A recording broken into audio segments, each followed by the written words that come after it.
chegou na casa deles, 4 para 5 horas, avisando sobre a morte do filho. E aqui tem umas questões difíceis, né? Porque até agora eles não puderam ver o filho. Ele está no IML, está todo o processo, né, de preparação para fazer o ofício fúnebre e tudo mais. E a família está arrasada, os familiares da Carla estão vindo de Boston, do Brasil, e muito triste. Morreu também o sogro da sogra da filha do Eliezer, né? Morreu de ontem para hoje também. Interceder em favor deles, para que Deus console o coração deles, né? Nós nos alegramos com os que se alegram e choramos com os que choram, né? Então, eu queria que você curvasse a sua fronte, lembrasse da família da Carla, da família do Eliezer, e vamos interceder por eles. Senhor nosso Deus, nós queremos nos colocar mais uma vez diante do Senhor, com o coração quebrantado e também desejosos de que o Senhor, ó Deus, seja propício a nós, apesar das nossas imperfeições e das nossas fraquezas, dos nossos pecados. Nós pedimos, meu Deus, em nome de Jesus, que o Senhor manifeste a Tua misericórdia e a Tua graça sobre nós.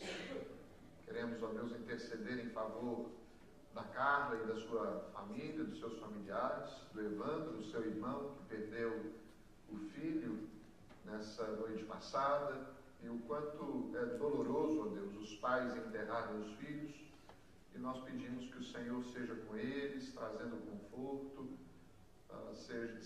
trazendo um bálsamo tranquilizador para o coração deles. Nós pedimos que o Senhor os ajude, ó Deus, a enfrentarem essa situação de uma maneira em que a resistência venha do Senhor. Pedimos também, ó Deus, pela família do genro, ó Deus, do Eliezer, que eles possam também serem confortados e consolados pelo Senhor. Tu és o Deus que nos consola, nos conforta, nos ajuda. É o Senhor, ó Deus, que nos ajuda a aceitar as coisas como elas são, ainda que nós nem sempre entendemos por que as coisas acontecem da forma que acontecem. O Senhor está no controle de todas as coisas. Pedimos que também hoje o Senhor fale conosco, que a Tua palavra nos oriente, nos ensine, e que a igreja do Senhor seja edificada pelo Senhor. Ajuda-nos e abençoa-nos em nome de Jesus. Amém. Só quero ler um versículo que diz: mas as misericórdias do Senhor é de eternidade a eternidade sobre os que o temem, e a sua justiça sobre os filhos dos filhos. É o Senhor quem cuida de nós. Nós vamos ter duas partes hoje, uma parte de louvor, depois as crianças pequenininhas vão acompanhar a Vera. Cadê a Vera? Está na sala preparando lá, e depois nós vamos ter uma palestra sobre família. A partir da segunda que vem, aí as classes vão se dividir, tá bom? As outras de adolescentes e as outras classes. Vamos louvar, vamos cantar ao Senhor? Amém. Vamos ficar de pé essa noite?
Vamos abrir nossas Bíblias em Colossenses, capítulo 3.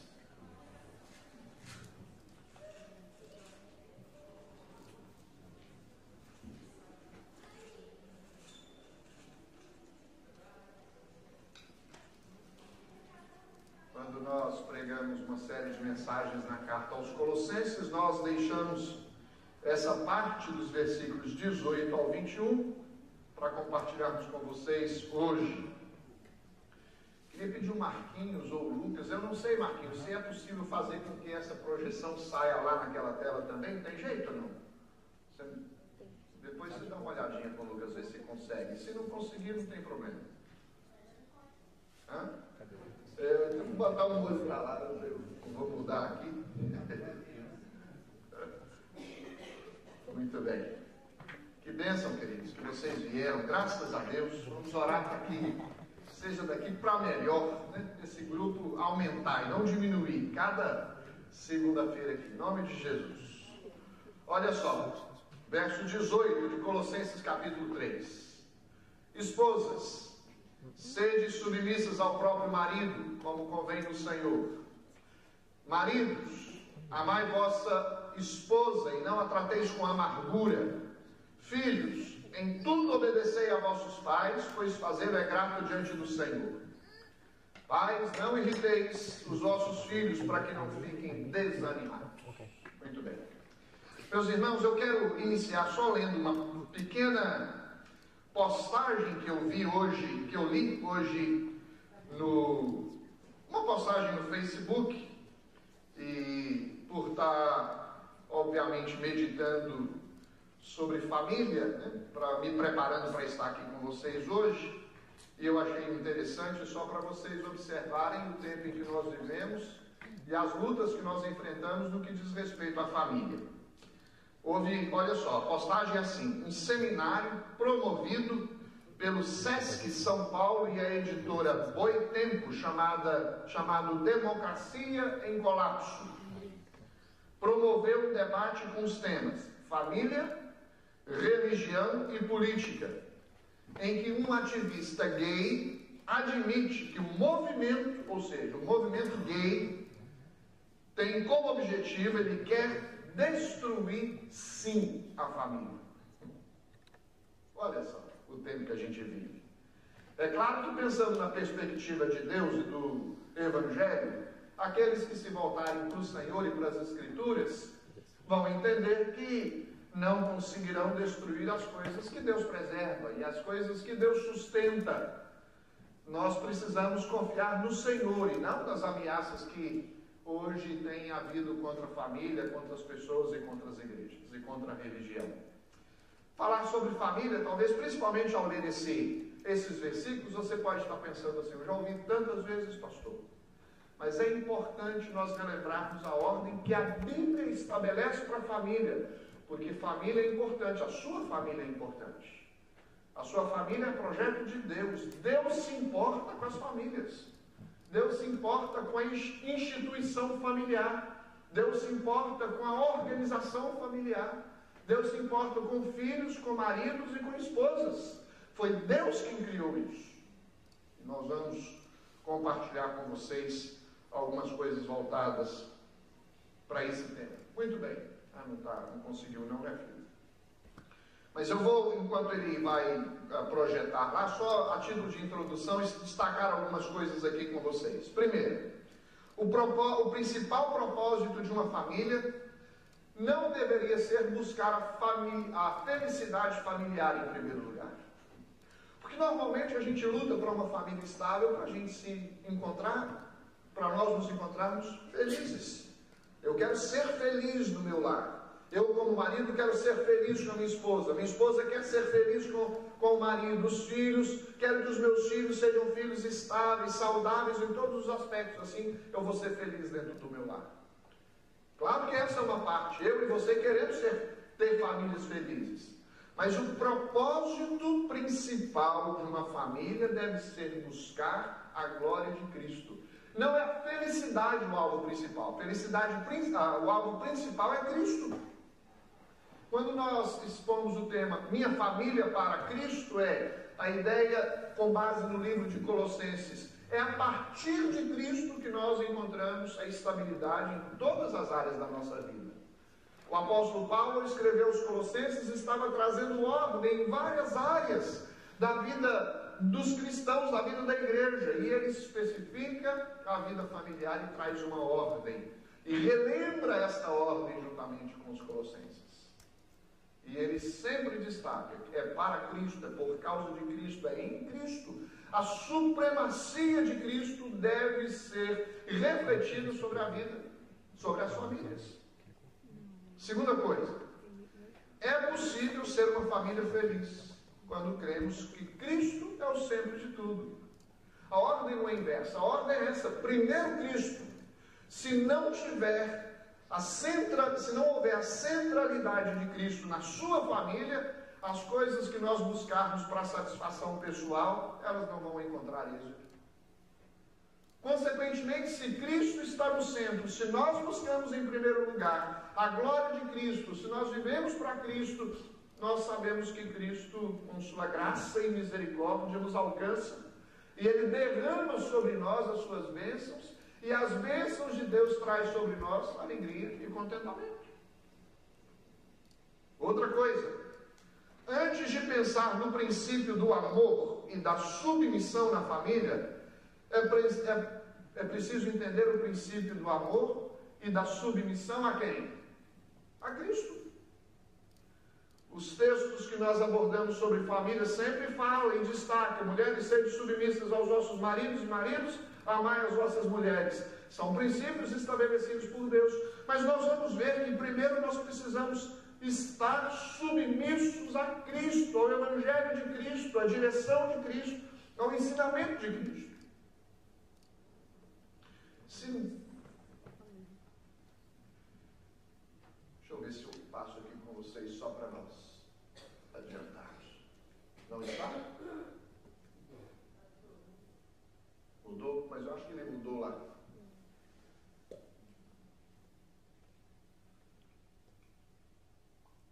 Bom, você vai me ajudando aí então.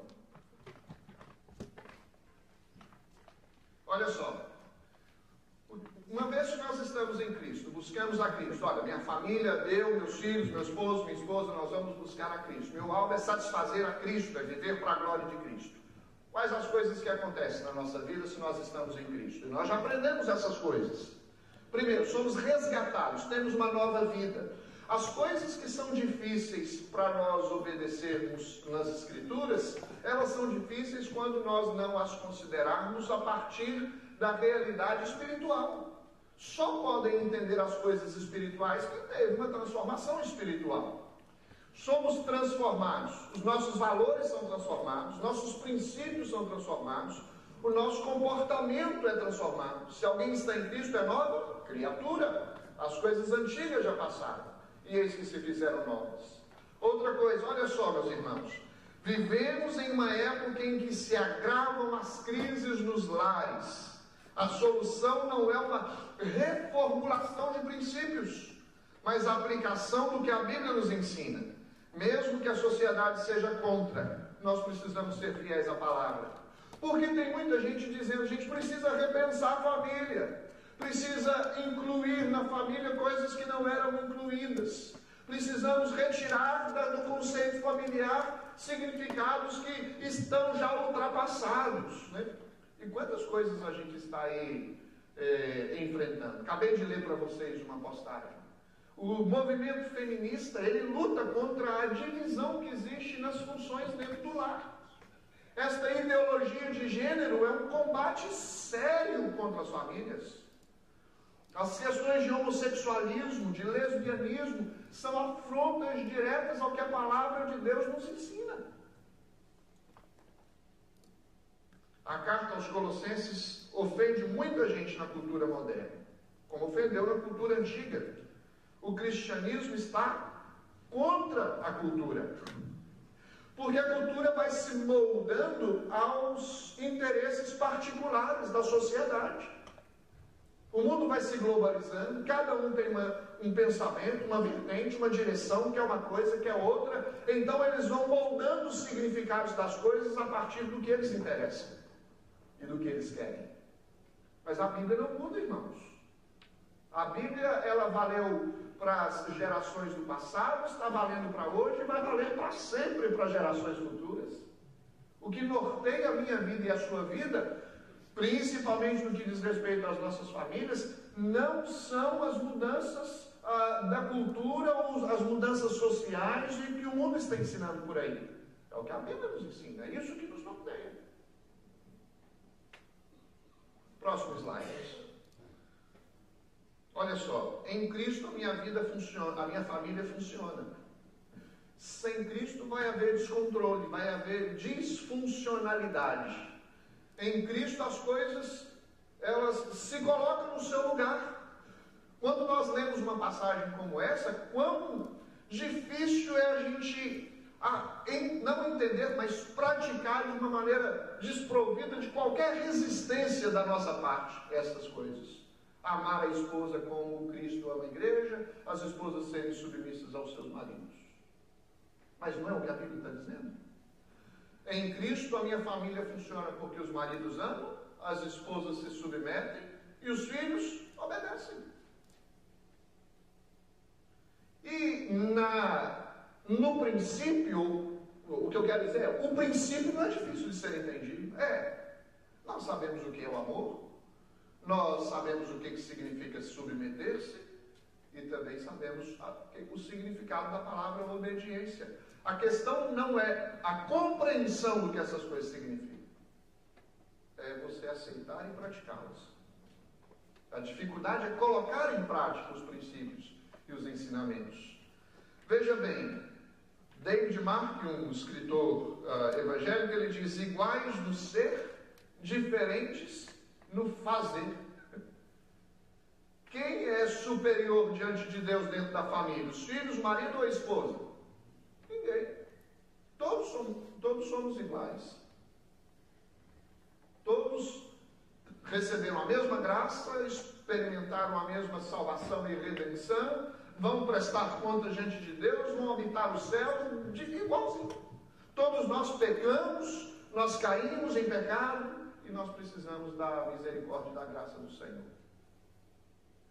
Agora, o que cada um vai fazer dentro do lar? Aí nós precisamos entender as Escrituras. Ver como Deus, se nós entendemos e cremos que Deus foi quem instituiu o casamento, nós precisamos entender como que ele instituiu o casamento. Qual foi a função que ele deu para cada um? A próximo slide diz assim: a submissão é uma característica do cristianismo. Porque quando pensamos sobre submissão, normalmente nós pensamos na submissão da mulher ao marido, não é? Quando a gente fala para alguém que você é submisso ou você é submissa, normalmente ela pensa assim: bom, ao marido, né? As brincadeiras giram em torno disso. Mas olha só o que a Bíblia fala sobre submissão. E nós dizemos amém para esses princípios de submissão que a Bíblia nos ensina. Olha só, nós nos submetemos a Deus. Amém, irmãos? Olha o que a Bíblia diz: sujeitai-vos, portanto, a Deus, mas resisti ao diabo e ele fugirá de vós. Todos nós concordamos, entendemos e queremos praticar. Que privilégio, que bênção eu poder estar submisso a Deus, porque quanto mais submisso a Deus, mais livre eu me encontro, mais feliz eu me encontro, mais realizado eu me encontro. Outra coisa que nós dizemos amém: nos submetemos à palavra de Deus, à lei de Deus. Amém, irmão? Vamos dizer amém aí, até o fim. Olha só, porém Samuel diz: tem porventura o Senhor tanto prazer em holocaustos e sacrifícios, quanto em que se obedeça a sua palavra, se submeta à sua palavra. Nós não temos dificuldades em entender que Deus quer que nós sejamos submissos à sua palavra. Nós pregamos isso, nós falamos isso e nós temos prazer em dizer isso. Eu quero viver uma vida segundo a palavra de Deus. Eu me submeto a ela. Nos submetemos a Cristo. Amém? Como, porém, a igreja está sujeita a Cristo? Isso é uma completação do verso anterior. Como, porém, a igreja está sujeita a Cristo. nós nos submetemos ao senhorio de Cristo Jesus, à ordem de Cristo, à direção de Cristo, à liderança de Cristo. E até aqui está tudo bem, todos nós dizemos amém. Mas a coisa vai ficando um pouco mais difícil. Quer ver? Olha o próximo slide. Nos submetemos ao governo, ainda que seja um pouco difícil, mas nós nos submetemos, porque se não nos submetermos vai ter consequências. A Bíblia não está dizendo aí que obedeça apenas às instituições humanas que são cristãs. Não, toda instituição humana. E a gente diz amém. Olha só, nos submetemos aos ministros do Evangelho. Obedecei aos vossos guias e sede submissos para com eles. Não temos também dificuldade de entender que Deus levanta líderes dentro da igreja. Profeta, apóstolos, líderes evangelistas, mestres, quem estiver governando, dirigindo, liderando a igreja entende que é assim que Deus fez. Foi Deus quem estabeleceu isso. Foi Deus que instituiu o governo sobre a igreja através dos seus líderes. E a gente diz amém também. E aí, meus irmãos, olha só.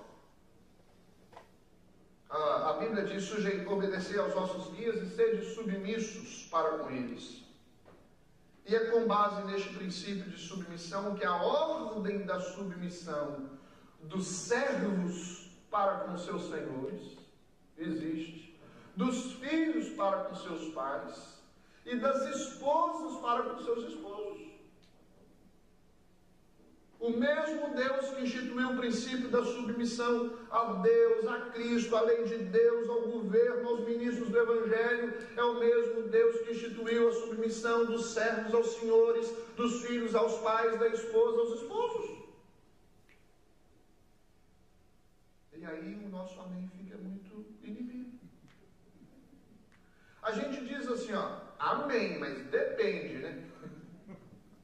As outras coisas a gente não depende, não fala nada, porque é isso mesmo, foi Deus que estabeleceu. Mas a impressão que a gente tem é, Deus não estava sabendo o que ele estava fazendo aí. Mas ele sabia muito bem o que ele estava fazendo.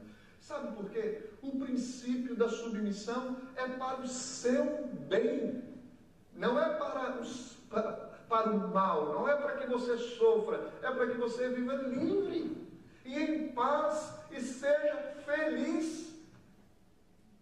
Olha o outro slide que temos aí, só para você entender, a partir das Escrituras, algumas coisas como Deus constrói para estabelecer e para mostrar os seus ensinamentos e os seus princípios. Lá em Gênesis, na criação, tudo que Deus criou era bom, mas tinha uma coisa que não era bom. O que era, você sabe? Não era bom que o homem não estivesse só. Criou todas as coisas, tudo ele disse que era bom, mas uma coisa ele diz: não era bom que o homem estivesse só. Far-lhe-ei uma auxiliadora, que lhe seja idônea, que o acompanhe, que lhe auxilie, que tenha a função de auxiliar o seu marido a cumprir a sua função. Porque auxílio é isso, cooperar, ajudar. Existe uma direção, nós vamos para essa direção e precisa de auxílio. E o auxílio vem do Senhor. No capítulo 1 nós aprendemos isso. No capítulo 2, Deus, além de criar Adão, cria também a mulher. Já que ele percebeu, uma vez que ele percebeu que não era bom que o homem estivesse só, ele resolveu o problema. Eu vou criar uma mulher que seja auxiliadora. E foi de onde que Deus criou Eva? Da costela de Adão. Lembra que eu falei que Adão ficou satisfeito? Porque ele não disse para Deus: tira outras costelas para fazer outras mulheres. Não, uma estava suficiente. Agora, por que tirou da costela? Para mostrar o princípio da unidade e da dependência mútua. No capítulo 2, a Bíblia não diz, meus irmãos, que deixa o homem pai e mãe, junte-se a sua mulher e tornem-se os dois o quê? Uma só carne. Não é competição, não existe competição dentro do relacionamento. As funções diferentes, elas se completam, elas não se dividem. A sua função é melhor do que a minha é melhor do que a sua. Não existe isso. Cada um uma ordem estabelecida por Deus e precisa ser obedecida. No capítulo 3, o que acontece? As coisas não funcionam como deveriam funcionar. Veio a queda. E quem é que foi responsável pela queda, irmãos? Eva ou Adão? Mas não foi Eva que comeu do fruto? Foi Eva que comeu. Adão até colocou a culpa nela, a mulher que tu me deste, me deu de comer, e eu comi.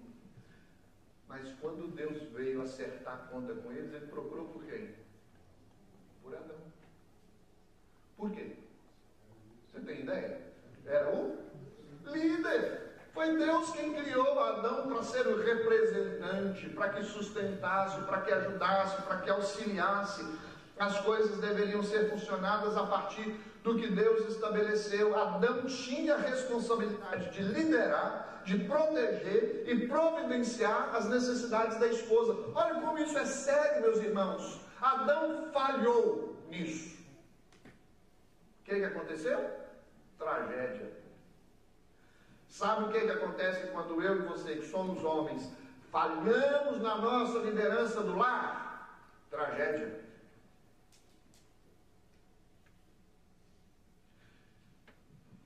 Se nós entendermos que as coisas que Deus faz ou ordena é para o nosso bem, nós vamos, meus irmãos, nos colocar à disposição para praticar essas coisas com alegria. Nós vamos buscar conhecer o que é que Deus nos ensina.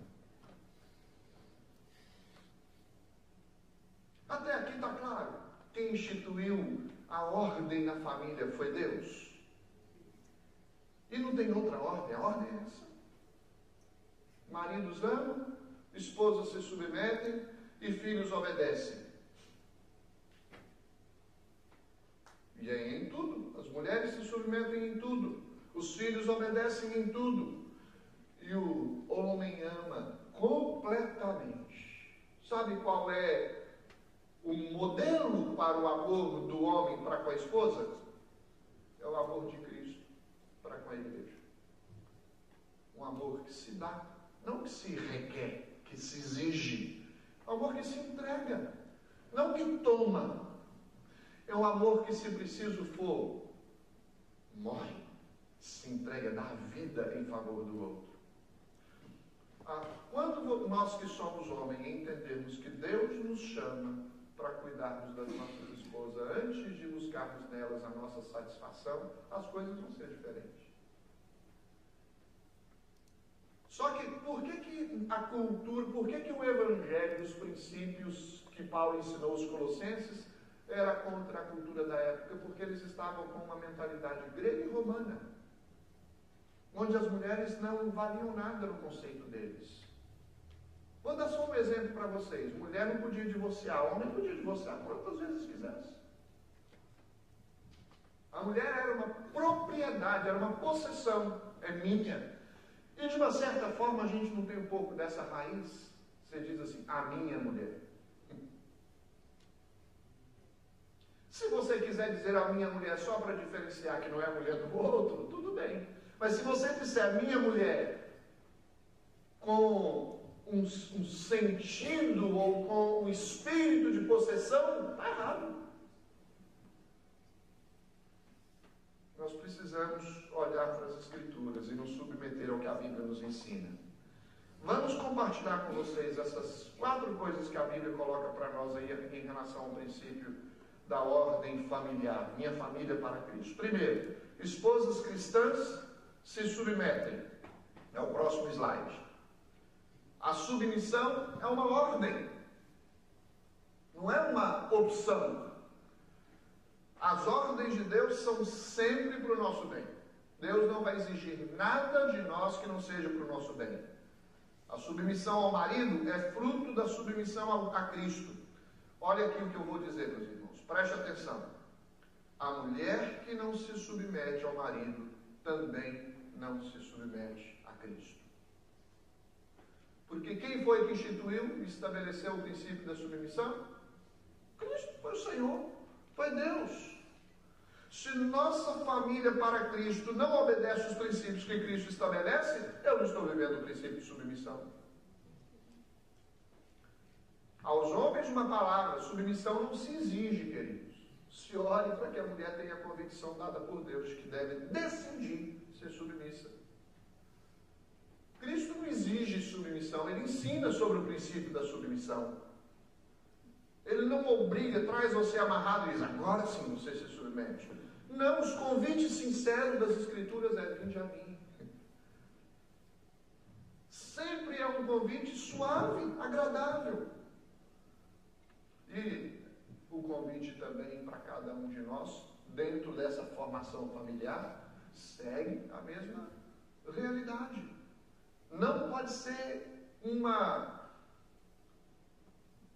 prática por causa de imposição, mas deve ser por causa da compreensão que a Bíblia está nos ensinando.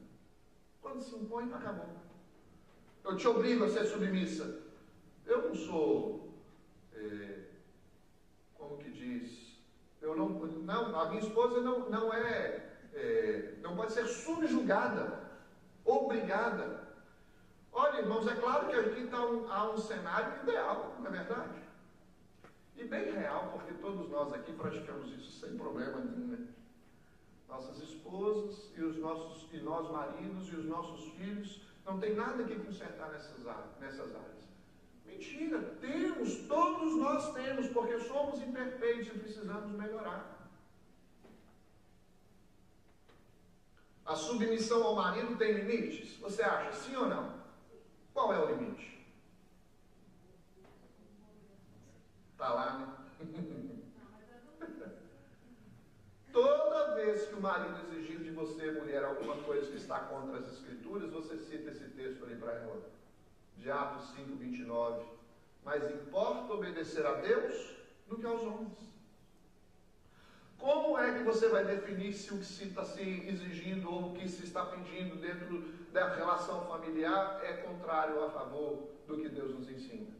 Isso vai exigir de nós o quê? Um conhecimento das Escrituras, da palavra. Você precisa saber responder se isso é certo ou se isso é errado. Se for errado, segundo as Escrituras, a sua submissão tem limites. A mente da mulher é criada para corresponder ao amor do marido. Todo marido que se impõe de uma maneira radical, rígida, machista, ele não vai encontrar a submissão da esposa. Porque ele não está entendendo a relação da formação e da funcionalidade do casamento. Esposas cristãs se submetem.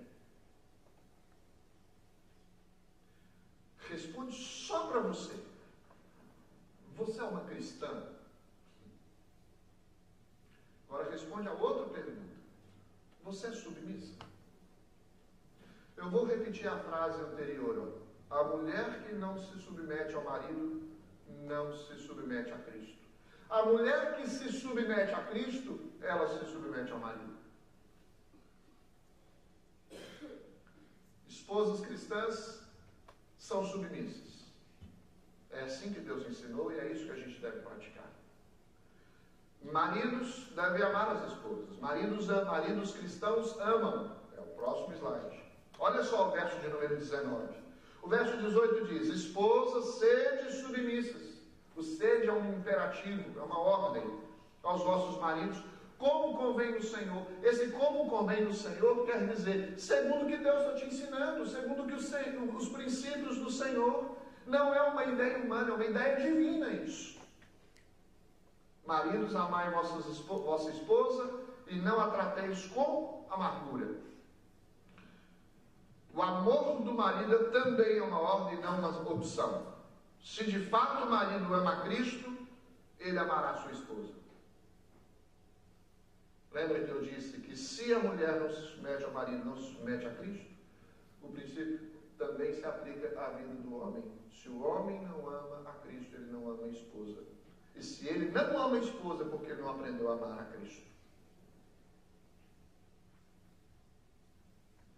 A mulher, maridos, Amai vossa mulher, como também Cristo amou a igreja e a si mesmo se entregou por ela.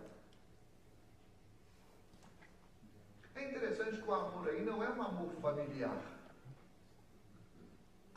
É o amor ágape. É o amor do relacionamento espiritual com Deus. O amor do marido à sua esposa é prevenção contra o maltrato. Não existem muitos maridos, a história nos mostra, há uma campanha imensa no Brasil contra a Lei Maria da Penha, por exemplo. Muitos maridos que maltratam a esposa, que ofendem a esposa, que ferem a esposa, são agressivos com a esposa. E tem palavras, irmãos, que dói mais do que um socão. Não deve nenhuma nem outra coisa, né? Nem a palavra dura e nem a agressão física. O marido precisa ser sensível à sua esposa, ter sensibilidade, ter afeição, ser carinhoso, como diz em inglês, ser kindness, ser kind com ela, ter generosidade. Olha só o que o verso 19 diz: não a trateis com amargura. O marido precisa ser um bálsamo na vida da esposa, um companheiro sensível.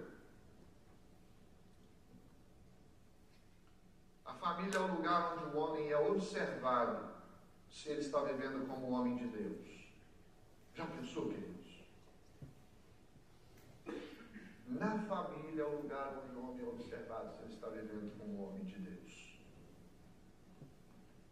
A mente do homem é criada para corresponder ao respeito da esposa e à sua confiança de que é o marido quem vai liderar o seu lar. Assim como a mente da mulher ela corresponde ao amor do marido, o amor do marido corresponde à submissão da mulher. Se qualquer um de nós, ou marido ou esposa, falha, a ordem dentro da família é prejudicada. Sim ou não? O próximo slide tem uma frase que eu quero compartilhar com vocês. Se você deseja ser reconhecido como um homem de Deus, seja um homem de família antes de ser um homem de negócios. Por que eu coloquei essa frase, homem de negócios? Porque parece que hoje em dia a nossa ênfase de vida é negócios. A gente explica por que talvez a gente está tão envolvido com isso, a nossa mente tão voltada para essas coisas, porque tudo gira. Nós vivemos num país capitalista, os homens querem ganhar, correr atrás, com esta, muitas vezes até com a justificativa de ser o provedor. Não, eu tenho que ganhar, eu quero ser um homem de negócios. Mas negócio nenhum, sucesso em negócio nenhum compensa a perda da família, queridos. Nenhum sucesso. Imagina, um homem pode ter tudo, conta rechonchada no banco, pode ter o que quer, bens, amigos e fazer o que ele bem entende, viajar esse mundo todo. Mas se os seus filhos e sua família não estiverem ao redor da mesa, há um vácuo, há um buraco no coração. Perdi minha família. Não vale a pena. Perdeu o que mais de precioso existe, a família. Sendo que o que Deus nos dá como recursos e bens é para a família. E aí a gente perde a família. Que sentido que vai ter? Ter as coisas que nós queremos ter. Josh McDowell, ele disse: o amor, o maior feito que um pai pode realizar em favor dos filhos é amar a mãe deles. Você sabia que o divórcio ele tem uma intensidade de gravidade, é muito mais grave na vida dos filhos do que nos próprios cônjuges? Os cônjuges se separam, sofrem, mas vão resolver a vida deles, cada um para o canto, e os filhos ficam desamparados.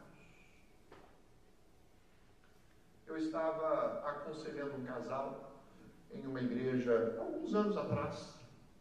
E eles tinham se separado e deixado 3 filhos. E eles estavam numa reunião em que nós estávamos lidando, ajudando, aconselhando, orientando, e tanto o marido quanto a esposa chorando terrivelmente sobre o que haveria de acontecer com a vida deles, os dois. E agora, o que será da minha vida? E agora, a mulher disse, e agora, pastor, estou desamparada. Era um fato, os dois experimentaram uma realidade de divórcio terrível. Mas em nenhum momento eles citaram, e o meu filho, e a minha filha, e as minhas filhas. E nós aproveitamos aquele momento para trazer uma pastoral e uma exortação para eles tirarem o foco deles mesmos e colocarem foco na responsabilidade que eles assumiram diante de Deus. Não apenas no casamento, quanto de cuidar daqueles filhos que eles apresentaram diante do Senhor. O maior feito que o pai pode realizar em favor dos filhos é amar a mãe deles.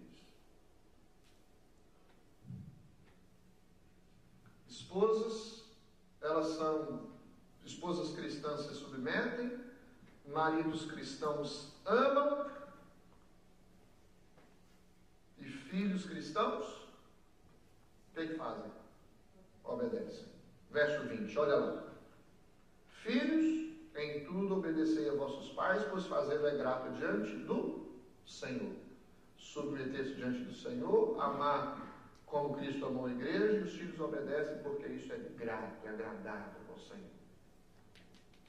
Lembra que a minha família é para Cristo e que antes de querer uma satisfação e felicidade no lar, nós precisamos buscar agradar o Senhor e buscar a Cristo. Porque tudo diz respeito a Cristo. Filhos que obedecem honram os seus pais. O que é honrar ao pai? É reconhecer a posição que Deus lhes deu. Pai e mãe são posições estabelecidas por Deus. E eu reconheço, eu não escolhi para ter o pai que eu escolhi. Nenhum de vocês aqui escolheu para ter o pai e a mãe que vocês escolheram. Aliás, alguém escolheu. Sabe foi quem que escolheu? Deus.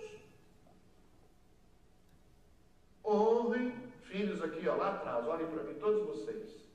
Honrem e obedeçam os pais de vocês. Não é para questionar, não é para argumentar, não é para brigar, é para obedecer. Sabe qual é o alfabeto do cristão? O alfabeto normal é A, B, C, D, F, G. O do cristão é obedecer. Aprende esse alfabeto. Quando vocês obedecem, vocês honram os pais de vocês. Não apenas isso, filhos que obedecem recebem a promessa de uma vida bem-sucedida e longeva e longa. Honra o teu pai e a tua mãe para que se prolonguem os teus dias na terra que o Senhor teu Deus te dá.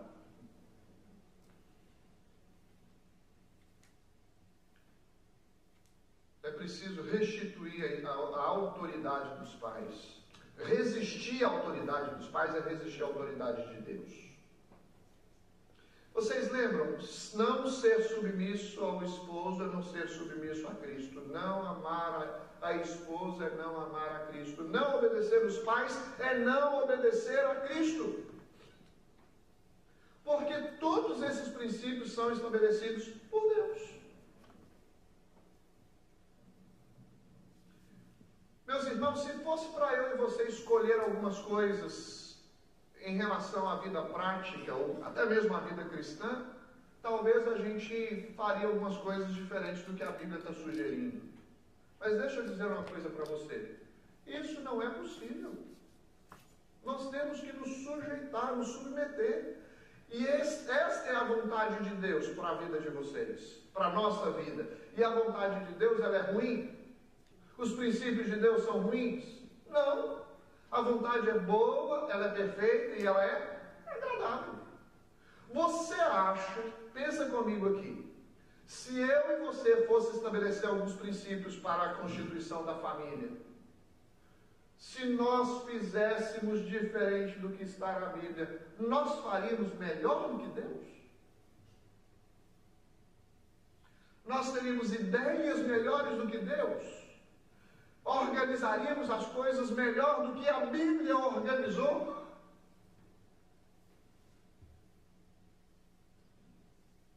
Filhos, obedecei os vossos pais. Ah, mas agora eu casei, pastor, estou livre de obedecer. Negativo, seus pais continuam sendo seus pais, eles não morreram.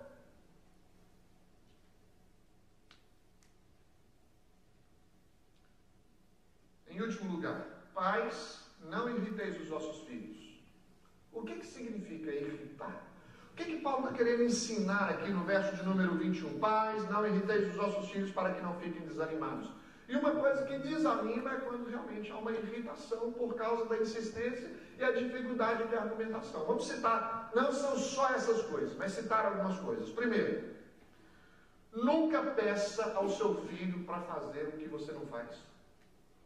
Ele vai olhar para você, o seu exemplo. O filho vai olhar para você como modelo para a sua vida. Se você está olhando para Cristo para ser o seu modelo, os seus filhos vão olhar para você e vão ver Cristo em você e vão copiar.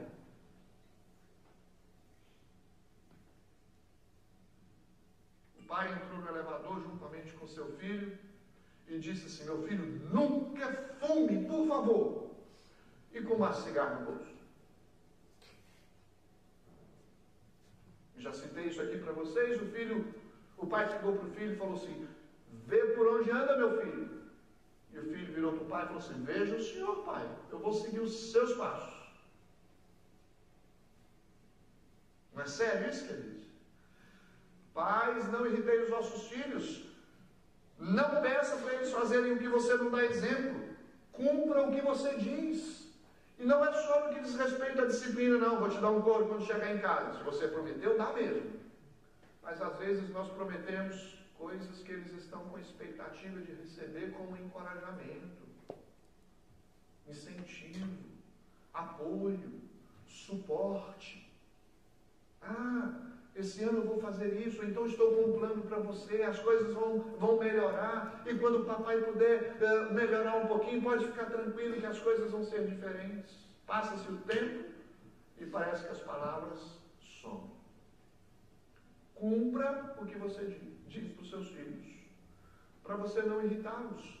Pais, não irritei os vossos filhos, seja firme, cobre, discipline, mas também encoraje, console e demonstre amor para eles. Nós somos tão rápidos em exortar, em dizer, em cobrar, em falar, em brigar. Tem a mesma velocidade para dizer: eu te amo, você é meu filho, vem aqui, querido, o que você precisa, o que é que você está precisando, qual é o suporte que você quer. Eu estou aqui do seu lado. Não irriteis os vossos filhos sendo apenas repreensor, ou só repreendendo. Ajude os seus filhos a entender que a vida não é só não, tem sim também. A vida não é só sim, tem não também. A palavra que nós podíamos usar aí é equilíbrio. Seja equilibrado na relação com os seus filhos. Pais, não irriteis os nossos filhos.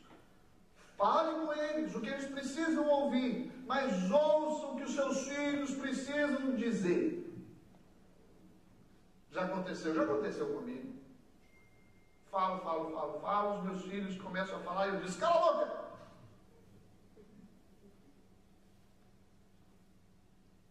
Ora, eles precisam falar. Talvez a hora não é a hora que você está com raiva para falar. Obviamente você pode dizer: depois você fala. Mas agora eu estou falando. E você tem que me ouvir. Mas você precisa ouvi-lo quando ele tem a dizer alguma coisa para você. Normalmente, quando os filhos não dizem nada, é porque os pais não dão oportunidade, não dão ouvido para escutar o que eles têm a dizer. Pais, não irriteis os vossos filhos. Um dia nós estaremos diante de Deus, meus irmãos, e daremos conta dos nossos filhos. E diremos a Deus como é que nós cuidamos deles. O que é que você dirá? Como pai, como mãe. filhos vão prestar conta diante de Deus. O que vocês dirão em relação à obediência de vocês? Vamos concluir dizendo o seguinte. Próxima. Primeiro, tudo que nós falamos aqui, este princípio na carta aos Colossenses, é uma visão elevada da família. Não pense você que você vai encontrar estes princípios presentes nas famílias que não conhecem a Cristo. Pode haver até uma coincidência você conhecer uma outra família que parece que o lar está direitinho, mas as motivações não são cristãs e nem bíblicas. Esta é uma visão elevada de família. Que visão? Minha família para Cristo. Vou obedecer os pais porque eu obedeço a Cristo. Vou ser submissa ao meu marido porque eu sou submissa a Cristo. Eu vou amar a minha esposa porque eu amo a Cristo. Cristo é o foco. E a nossa família se estabiliza e nós encontramos estabilidade, felicidade e harmonia dentro do nosso lar. Segundo lugar, em Cristo a nossa família está segura. Quer dizer que nunca vai entrar um ladrão dentro da sua casa. É isso que eu estou dizendo? Não, às vezes entra. Quer dizer que nunca vai haver luto dentro do seu lar? Hoje eu saí dentro de um lar com luto. Um filho de 23 anos. E eu orando com a mãe e com o pai. A vida nos reserva essas coisas. Mas é a segurança de que nós estamos debaixo da vontade de Deus. E Deus nos sustentará como família. O retrato da família cristã é diferente do que a sociedade tem pregado. Repetindo o que eu disse anteriormente, é diferente da cultura antiga, judaica e grega. Na cultura grega antiga, alguns pais tinham direito, por alguma razão que eles estabelecessem, se quisessem, dependendo da idade da criança, aniquilar a criança, descartar a criança, matar a criança.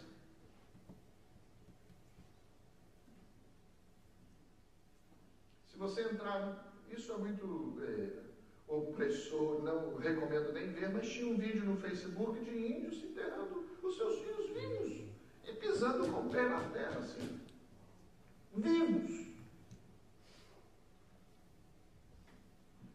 Minha família para Cristo é uma questão de decisão.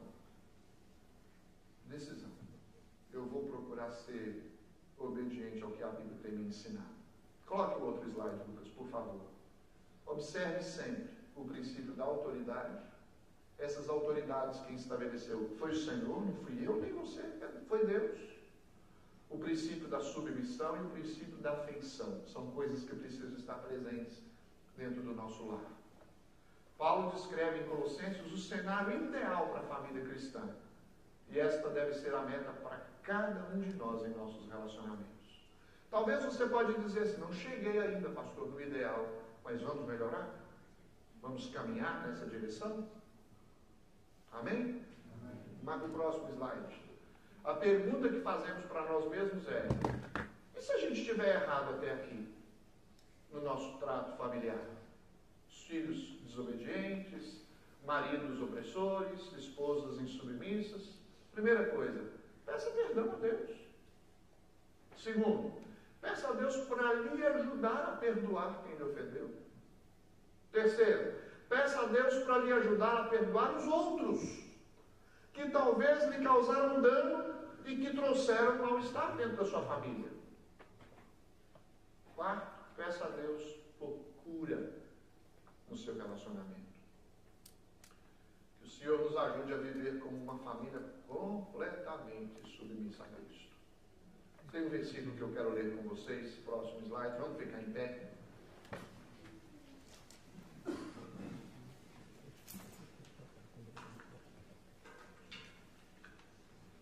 Eu vou ler uma vez, depois nós lemos juntos. E tudo que fizerdes, seja em palavra, seja em ação, fazei-o em nome do Senhor Jesus, dando por ele graças a Deus Pai. Esse versículo é o verso 17. É o verso que antecede o verso 18. Ah, óbvio, pastor. Não, é porque o verso 18 é onde começou a palestra de hoje. Esposas, sejam submissas aos nossos maridos. Maridos, amai vossas esposas. Filho, verso 20. obedecer os nossos pais. Vamos ler juntos? E tudo que fizeres, seja em palavra, seja em ação, fazei-o em nome do Senhor Jesus, dando por ele graças a Deus Pai. Feche seus olhos. Vamos orar. Senhor nosso Deus, muito obrigado por essa oportunidade de estarmos aqui numa segunda-feira, e eu posso dizer com a igreja cheia. Obrigado, Deus. Não estão todas as cadeiras cheias, mas a igreja está cheia. Primeiro porque o Espírito do Senhor está aqui e já completa todo esse ambiente. Segundo porque nós podemos ver a disposição e o interesse dos irmãos, não apenas em acompanhar um projeto de crescimento da igreja, mas motivados pelo desejo de aprender da Tua Palavra. Que bênção, Senhor!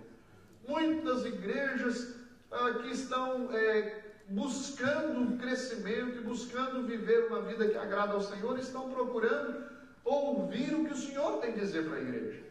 Obrigado por essa disposição. Traga-nos de volta nas próximas segundas-feiras. Na primeira segunda-feira de março nós teremos aqui um evento especial, Deus, com um pastor de fora. Nós pedimos que desde já o Senhor nos prepare para isso. E sobre as famílias nós pedimos as Tuas bênçãos, que todos nós saibamos, entendamos o que o Senhor nos disse e nos coloquemos em disposição para praticar essas coisas no nosso dia a dia. Seja conosco, Senhor, abençoa-nos, ó Deus. Faça das nossas famílias sólidas, filhos vivendo aos pés do Senhor, maridos amando as suas esposas com sensibilidade, com afeição, com carinho, com dedicação, com entrega, e esposas não vendo sequer, ó Deus, dificuldade alguma para se submeter aos seus esposos. Faça das nossas famílias saudáveis, famílias que vivem para Cristo. Leva-nos em paz para os lares, dá-nos uma semana frutífera, abençoada, uma semana na Tua presença. Te oramos em nome de Jesus. Amém. Amém. O presbítero Tiago quer tirar uma foto com todo mundo.